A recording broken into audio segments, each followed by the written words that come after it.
ये अन्नपूर्णा जैसी मुहिम इन्होंने भाई और बहनों 2015 में भी चलाई थी। 2015 में, 2014 में तो बरवाला कांड हुआ और बिल्कुल 5-6 महीने बाद में इन्होंने अपना मनमाना आचरण संगत पे थोपना शुरू कर दिया। और जो पुराने भगत हैं उनको अच्छे से पता होगा, इन्होंने एक 4 पेज का इन्होंने एक पैम्पलेट निकाला था, 4 पेज का। दास आपको दिखा देता है, थोड़ा सा उस पैम्पलेट की शक्ल दिखा देता है, क्योंकि दास के पास में भाई और बहनों इनके सारे कुकर्मों के काले कर्म हैं, सारे कुकर्मों के काले कर्म। ये देखिएगा इनका ये पर्चा, महान परिवर्तन का शंखनाद बरवाला की घटना। जो पुराने भगत हैं 2014 में या उससे पहले जो जुड़े हुए हैं, वो भगत आसानी से जान जाएंगे, पहचान जाएंगे। दास के पास इसकी पीडीएफ है, इस लाइव के समाप्त होने के बाद में दास व्हाट्सएप के ग्रुप में डाल देगा, देख लेना। ये पर्चा निकाला था इन्होंने 2015 में और बिल्कुल बकवास, बकवाद। इन्होंने कभी भी सतगुरु की आज्ञा का पालन नहीं किया, इन्होंने कभी भी सतगुरु के ज्ञान को आधार नहीं बनाया। और इन्होंने क्या मुहिम चलानी चाहिए थी? महान परिवर्तन का शंखनाद बरवाला की घटना, कि देश और दुनिया में परिवर्तन कैसे होगा, दुनिया कैसे सुखी होगी। भक्ति से सुखी नहीं होगी दुनिया। इन्होंने जो फॉर्मूला बताया, उस फॉर्मूले से बेटियां बचेंगी, देश सुखी होगा। और कौन सा फॉर्मूला बताया इन्होंने? ये इसका पेज नंबर 1 है, इसका 2 नंबर पेज दिखाता हूं अब आपको। ये रहा, ये इसका पेज नंबर 2 है, जिसमें इन्होंने बहुत सारे फॉर्मूले लिखे हुए हैं देश और दुनिया को सुखी बनाने के। कि भाई सतगुरु रामपाल जी ने जो फॉर्मूले बताए ना, उस फॉर्मूले से दुनिया सुखी नहीं होगी। हम राष्ट्रीय समाज सेवा समिति वाले, यानी सतलोक आश्रम मैनेजमेंट हरियाणा वाले, जो फॉर्मूले बताएंगे, यदि इन फॉर्मूलों को लागू कर दिया जाए देश में, तो पूरी दुनिया सुखी हो जाएगी। और क्या घटिया फॉर्मूले इन्होंने लिखे हैं, इसके बाद आपको समझ में आएगा। ये अन्नपूर्णा जैसा मनमाना आचरण ना जाने संगत पर इन्होंने कितनी बार थोपा है, और इनकी एक भी स्कीम सफल नहीं हुई। एक भी स्कीम इनकी सफल नहीं हो पाई। और क्या लिखा इन्होंने पेज नंबर 2 पर? बेटी बचाओ बेटी पढ़ाओ का कारगर फॉर्मूला। बेटी का जन्म होते ही उसी दिन से 5,000 रुपए अनुदान उस बेटी के खाते में बैंक में जमा होना प्रारंभ हो जाएगा। क्या कह रहे हैं ये राष्ट्रीय समाज सेवा समिति वाले, सतलोक आश्रम वाले? कहते हैं बेटी कैसे बचेगी भारत में, बेटी कैसे पढ़ेगी? जिस दिन से बेटी का जन्म होगा उसी दिन से 18 साल तक, जब तक वो बेटी 18 साल की नहीं हो जाएगी शादी के लायक, तब तक हर महीने राष्ट्रीय समाज सेवा समिति वाले, सतलोक आश्रम वाले हर महीने 18 साल तक 5-5 हजार रुपए उस बेटी के नाम का बैंक में खाता खोलकर उस खाते में डालते रहेंगे। बेटी का जन्म होते ही उसी दिन से 5,000 रुपए अनुदान उस बेटी के खाते में बैंक में जमा होना प्रारंभ हो जाएगा। जो महंगाई बढ़ने पर औसतन बढ़ाया जाएगा, यानी अगर महंगाई बढ़ेगी तो 5,000 से हम 6,000 भी करेंगे हर महीने। जो प्रति नागरिक वाले 5,000 अनुदान से भिन्न होगा। प्रति नागरिक वाला कौन सा? ये तो बेटी के लिए है। बाकी ये कह रहे हैं कि जो 85% जो हिंदुस्तान की जो जनता है, उसके खाते में हर महीने राष्ट्रीय समाज सेवा समिति, सतलोक आश्रम वाले हर महीने 5-5 हजार रुपए डालेंगे सबके खाते में। जैसे नरेंद्र मोदी जी ने चुनाव में जीत हासिल करने के लिए जनता को बेवकूफ बनाया था कि 15-15 लाख रुपए सबके खाते में आएंगे, बस मुझे एक बार प्रधानमंत्री बना दो। तो या राष्ट्रीय समाज सेवा समिति वालों ने 2015 में अपना घटिया फॉर्मूला बताया दुनिया को। और इस पंपलेट को भाई और बहनों देश भर के सभी अखबारों में, अखबारों के अंदर डलवा डलवा के भक्तों की सेवा लगा लगा के सबके घरों में भिजवाया गया। सबके घरों में करोड़ों रुपया ये पंपलेट छपवाने में भक्तों का बर्बाद कर दिए इन्होंने। वह बचत खाता अलग होगा। जब बेटी विवाह योग्य 18 वर्ष की होगी तो उसका बचत खातों में लगभग 21 लाख रुपए होंगे। क्या कह रहे हैं ये आश्रम वाले कि जब वो बेटी शादी के लायक होगी, 18 साल की हो जाएगी, तो हम आश्रम वाले जो हर महीने उसके खाते में जन्म लेते ही 5-5 हजार रुपए डालेंगे ना, जब वो 18 साल की हो जाएगी शादी के लायक, तो उसके खाते में कितने रुपए आ जाएंगे? 21 लाख रुपए होंगे, क्योंकि अनुदान वृद्धि होती रहेगी, यानी पैसा बढ़ता रहेगा 5,000 से भी। 18 वर्ष में अनुदान बढ़कर 15,000 प्रति माह हो जाएगा, और जब 18 साल तक वो लड़की आएगी तब तक तो 5,000 से बढ़ाकर हम हर महीने 15,000 रुपए कर देंगे उस बेटी के खाते में हर महीने। उन बचत खातों में लगभग 21 लाख रुपए होंगे, क्योंकि अनुदान वृद्धि होती रहेगी। 18 वर्ष में अनुदान बढ़कर 15,000 प्रति माह हो जाएगा, तो 5 + 15 कितने हो गए? 10,000 रुपए औसतन प्रति माह होगा। एक वर्ष में 1,20,000 तथा 18 वर्ष में 21,60,000 रुपए बनता है। न तो पिता को बेटी की विवाह की चिंता, ना तो उस बाप को बेटी की शादी की चिंता रहेगी कि अगर कोई दहेज मांगेगा तो दे दूंगा, क्योंकि मेरी बेटी के खाते में तो 21.5 लाख रुपए आ गए। इन आश्रम वालों ने मेरी बेटी के खाते में 21.5 लाख रुपए डाल दिए। तो ये आश्रम वाले, ये मंदबुद्धि प्राणी, सतगुरु भगवान ने तो रमेणी प्रथा बताई कि बच्चों, ना हमने दहेज लेना ना हमने दहेज देना, इस प्रकार से इंसान सुखी होगा, बेटी बोझ बनने से बचेगी। और ये क्या कह रहे हैं कि हम आश्रम वाले जो 21 लाख रुपए उस बेटी के खाते में 18 साल में डाल देंगे, उन 21 लाख रुपयों को देखकर ना तो बाप को बेटी की शादी की चिंता रहेगी कि अगर कोई गाड़ी मांगेगा तो दे दूंगा, कोई दहेज मांगेगा तो दे दूंगा, क्योंकि बेटी के खाते में इन आश्रम वालों ने 21.5 लाख रुपए डाल रखे हैं। इनके फॉर्मूले सुनते जाना तुम। 1,20,000 तथा 18 वर्ष में 21.5 लाख रुपए बनता है। न तो पिता को बेटी की विवाह की चिंता, न दहेज की कोई चिंता नहीं होगी। क्यों? क्योंकि सामने वाला देख लेगा कि बेटी के खाते में तो 21.5 लाख रुपए आ रखे हैं, इस बाप से क्यों दहेज मांगू? ये बेटी पैसे लेके कहां जाएगी? मेरे तो घर में लेके आएगी। तो उस दहेज के लालच में, उस 21 लाख रुपए के लालच में उस बेटी की शादी हो जाएगी। ससुराल वाले तुरंत कह देंगे हाजी हम करेंगे शादी इस लड़की से। और मंदबुद्धियों, जब वो 21 लाख रुपए खर्च हो जाएंगे तब क्या दुर्गति होगी उस बेटी की? अरे जो लोग तुम्हारे द्वारा उस बेटी के खाते में डाले गए 21.5 लाख रुपयों को देकर शादी कर रहे हैं लालच में, और जब वो बेटी उनको 21 लाख रुपए दे देगी, 21 लाख रुपए चलेंगे कितने दिन? वो बेटा एक स्कॉर्पियो निकलाएगा, वो भी 22-23 लाख की आएगी। उसके बाद में उस बेटी के रोज जूत पड़ेंगे, जूत कि और ला क्या लाई तू, ये गाड़ी भी नहीं आई इससे। तो ये है इनका फॉर्मूला सतलोक आश्रम वालों का, बेटी बचाने का, बेटी पढ़ाने का, घर घर में झगड़े करवाने का फॉर्मूला इनका। न तो पिता को बेटी की विवाह की चिंता, ना दहेज की। ससुराल वाले हाथ जोड़कर बेटी को ले जाएंगे। क्यों नहीं ले जाएंगे? अरे जब 21.5 लाख रुपए दिखाई देंगे तो क्यों नहीं लेके जाएंगे? अपनी पुत्र वधू को पलकों पे रखेंगे। हां, उस समय तक रखेंगे जब तक 21.5 लाख रुपए खर्च नहीं हो जाएंगे। परिवार वाला 5,000 रुपए के अनुदान से बेटी की पढ़ाई का खर्च लाएगा। इस प्रकार बेटी बचेगी तथा बेटी पढ़ेगी। इस प्रकार से बेटी बचेगी, इस प्रकार से बेटी पढ़ेगी हिंदुस्तान में। अरे भाई, अगर यही फॉर्मूला बिल्कुल बढ़िया था, और उस समय भी ये यही कहा करते थे कि गुरुजी का आदेश है, हमने गुरुजी से आदेश लिए, ये फॉर्मूला हमें गुरुजी ने बताया है। जैसे आज ये वर्तमान में संगत को मूर्ख बना रहे हैं अन्नपूर्णा मुहिम के तहत, उस समय भी ये गुरुजी का ही नाम लेकर, गुरुजी का ही आदेश बताकर ये घटिया फॉर्मूला मनमाना आचरण संगत पर थोप रहे थे। अरे फिर कहां गया तुम्हारा फॉर्मूला? अरे 2015 की बात है मेरे भाई, आज 2025 हो गई, 10 साल हो गई। किन किन बेटियों के खातों में तुमने 15-15 लाख रुपए डाल दिए अभी तक? एक भी बेटी का जिक्र करो, एक भी बेटी का नाम बताओ। अरे डाले किसी के खाते में तुमने हर महीने 5,000 रुपए?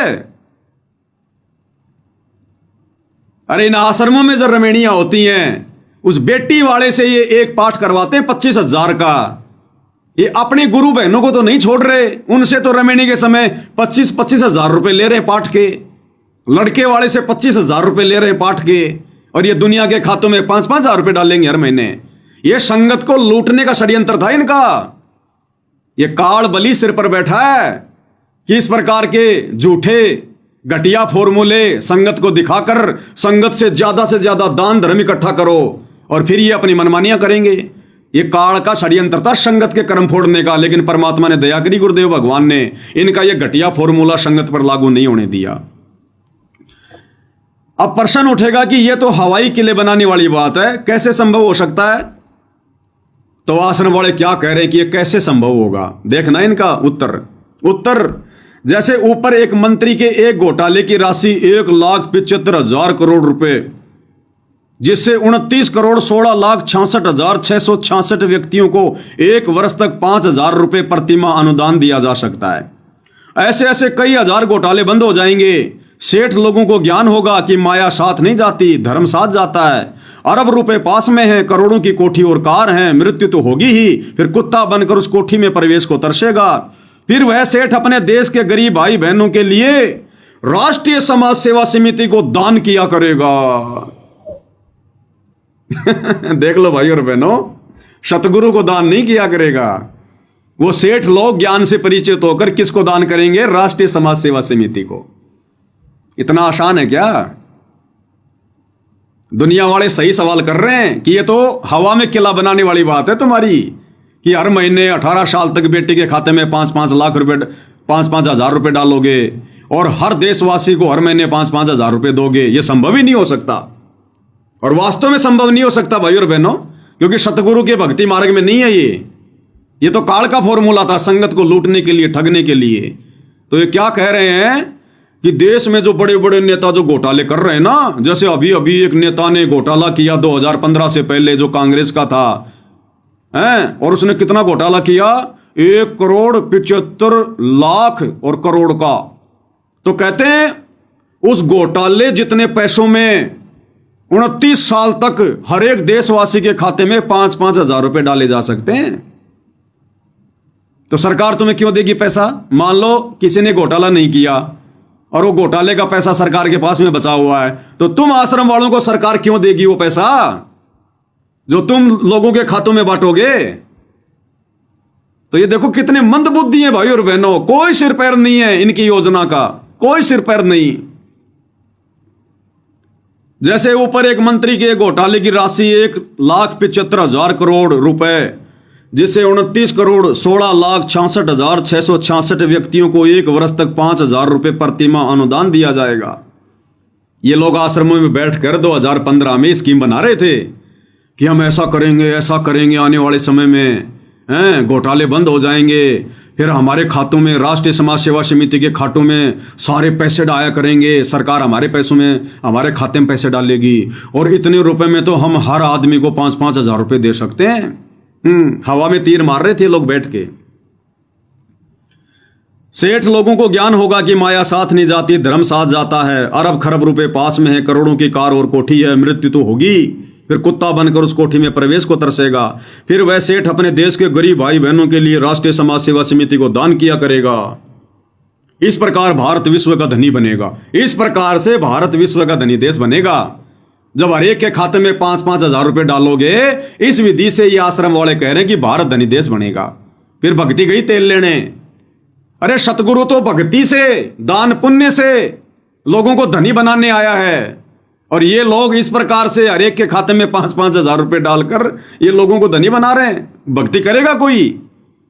अरे भगवान तो कहते कि सुख के माथे पत्थर पड़ो जो नाम हृदय से जाए, और बलिहारी उस दुख के ऊपर जो पल पल नाम रटाए। तो भाई और बहनों विचार करो, अगर हर एक देशवासी के खाते में ये आश्रम वाले 5-5 हजार रुपए डाल लेंगे तो भक्ति क्या खाक करेंगे? अरे आने वाले समय में ना कोई शादी का खर्चा, ना कोई विवाह का खर्चा, ना कोई लेन, ना कोई देन, ना दुनिया भर का टैक्स होगा इतना, ना इतना कोई खर्चा होगा, ना कोई महंगाई होगी, ना कोई नशा करेगा, ना शराब पिएगा। तो 5,000 रुपए तो भाई और बहनों 1,00,000 रुपए के बराबर होंगे। तो जिसके घर में हर महीने 5,000 रुपए आएंगे आने वाले समय में, वो भक्ति करेगा क्या? उसके भाव बनेंगे क्या? और गुरुजी कह रहे हैं कि भक्ति तो दुख में होती है। तो ये इन आश्रम वालों का फॉर्मूला है। जैसे वर्तमान में इन्होंने ये अन्नपूर्णा मुहिम चलाई है भक्तों के कर्म फोड़ने के लिए, भक्तों के ऊपर जगत का भार चढ़ाने के लिए, जगत वालों पे भक्तों का भार चढ़ाने के लिए। इस प्रकार भारत विश्व का धनी देश बनेगा। अब प्रश्न उठेगा कि आप सरकार बनाएंगे? ये खुद ही सवाल कर रहे हैं जनता की तरफ से कि जनता सवाल करेगी क्या आप लोग सरकार बनाओगे क्या? क्योंकि सरकार तो तुम्हें देगी नहीं पैसा। सरकार तुम्हें क्यों देगी पैसा? तो क्या तुम लोग सरकार बनाओगे? तो ये क्या कह रहे हैं? उत्तर नहीं, सरकार कोई भी बनाए जिसके भाग्य में है। हम उस मुख्यमंत्री जी तथा प्रधानमंत्री जी को संत रामपाल दास के सत्संग विचार सुनाकर स्वच्छ प्रशासन प्रदान करने का आग्रह करेंगे, सरकार चलाने में सहायता भी करेंगे। अरे भैया, सरकार चलाने में सहायता कैसे करोगे? तुम सरकार में होगे तभी तो सहायता करोगे। और कह रहे हैं हम सतलोक आश्रम वाले, राष्ट्रीय समाज सेवा समिति वाले, उस प्रधानमंत्री और मुख्यमंत्री को संत रामपाल जी के सत्संग सुनाकर स्वच्छ शासन करने का हम उसको प्रेरित करेंगे। तो 2015 से 2025 10 साल हो गई, तुमने कौन से मंत्री को, कौन से प्रधानमंत्री को संत रामपाल जी का ज्ञान सुना दिया? कौन सा मंत्री प्रधानमंत्री संत रामपाल जी की शरण में आ गया? कौन से मंत्री प्रधानमंत्री ने संत रामपाल जी के नियम अपने राज्यों में लागू कर दिए? अरे 10 साल हो गई, भारत के प्रधानमंत्री नरेंद्र मोदी ने तो 10 साल में संत रामपाल जी का एक बार भी अपने मुंह से नाम तक नहीं लिया। हरियाणा के मुख्यमंत्री ने कौन सा नियम मान लिया संत रामपाल जी का, जिसकी दिन रात तुम लोग चापलूसी कर रहे हो? हम सरकार चलाने में सहयोग करेंगे, प्रधानमंत्रियों को ज्ञान समझाएंगे। तुम तो समझ जाओ पहले ज्ञान, तुम तो पहले ज्ञान आधार से भक्ति कर लो, अपने कर्म बना लो। तुम तो दिन रात अपने कर्म फोड़ रहे हो। ये इनकी हवाई बातें तुम्हें दिखा रहा हूं भाई और बहनों, इनके सारे रिकॉर्ड है मेरे पास में, सारे रिकॉर्ड। तब तुम्हें समझ में आएगा इनकी अन्नपूर्णा मुहिम क्या है, ये कर्म फोड़ मुहिम। नहीं, सरकार कोई बनाए जिसके भाग्य में है।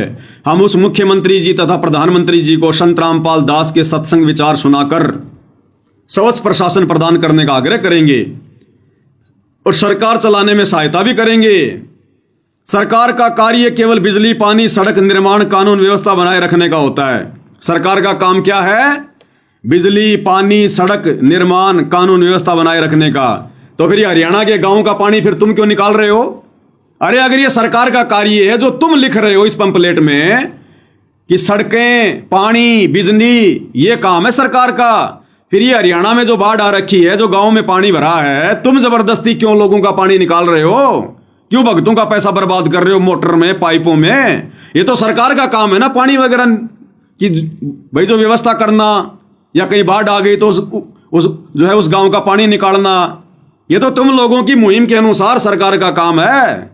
फिर तुम क्यों अपने कर्म फोड़ रहे हो, अपना पैसा बर्बाद कर रहे हो संगत का?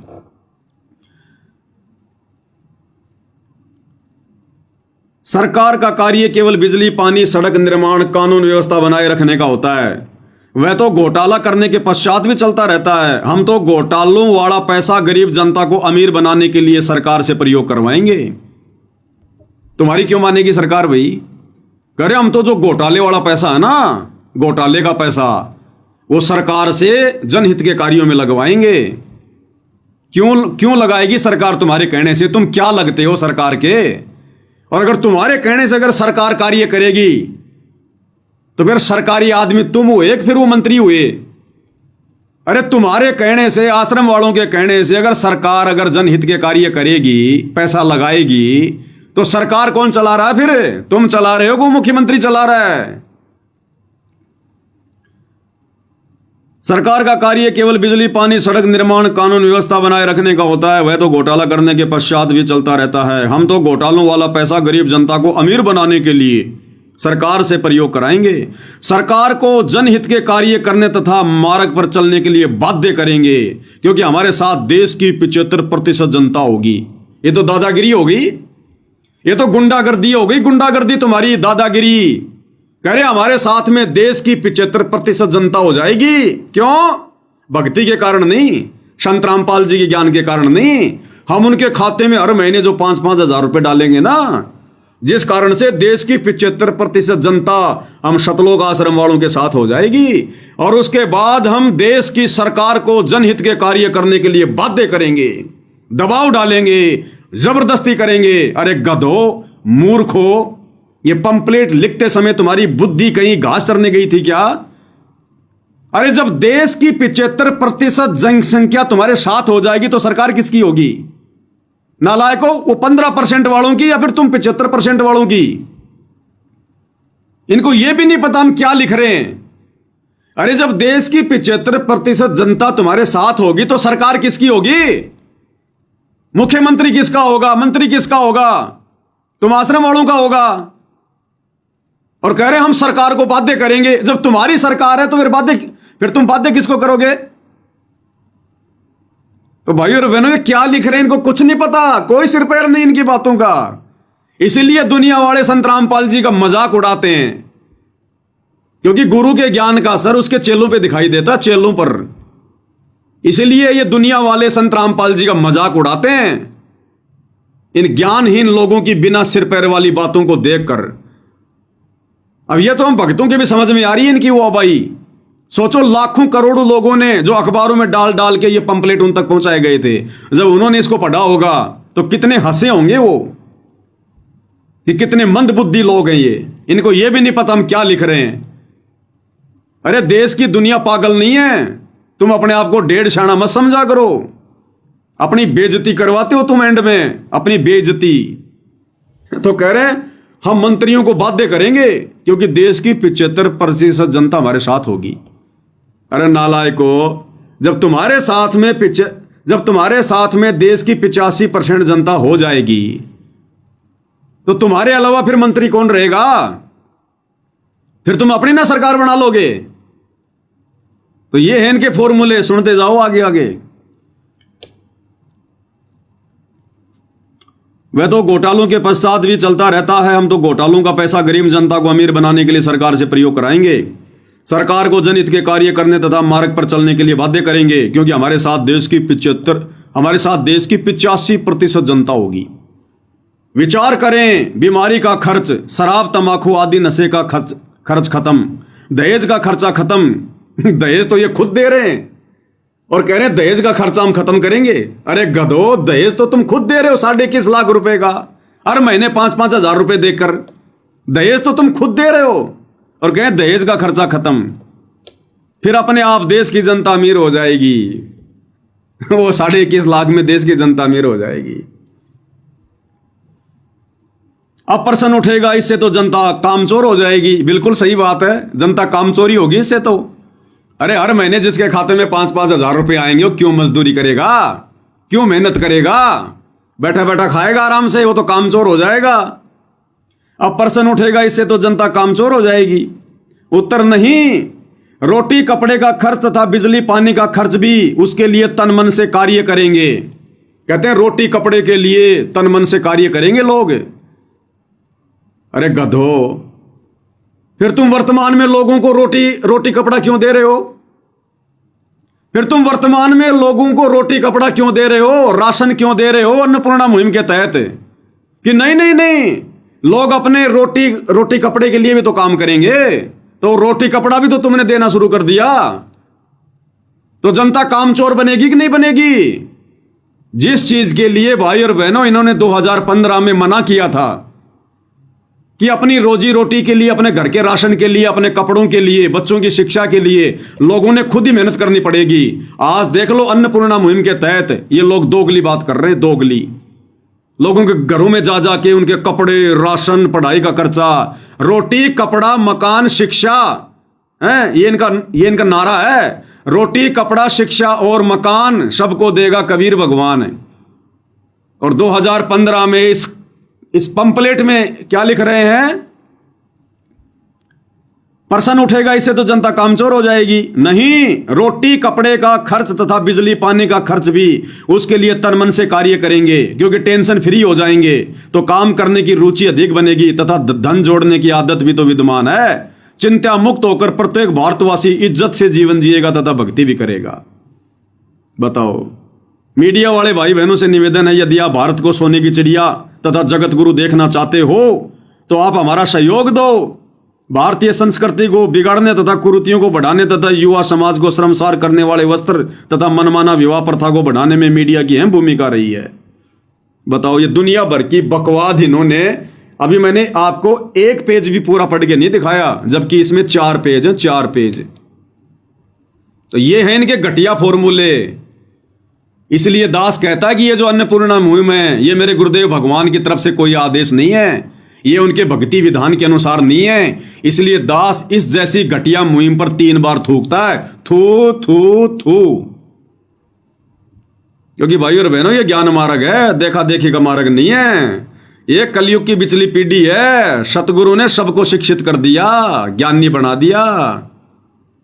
अब हम तुम्हारे झांसे में नहीं आने वाले, आश्रम वालों, काल के दूतों, काल के एजेंटों। अब हम तुम्हारे झांसे में नहीं आने वाले। सतगुरु ने हमारे को विवेकी बना दिया, विवेकी, ज्ञानी। इस ज्ञान का प्रयोग करेंगे।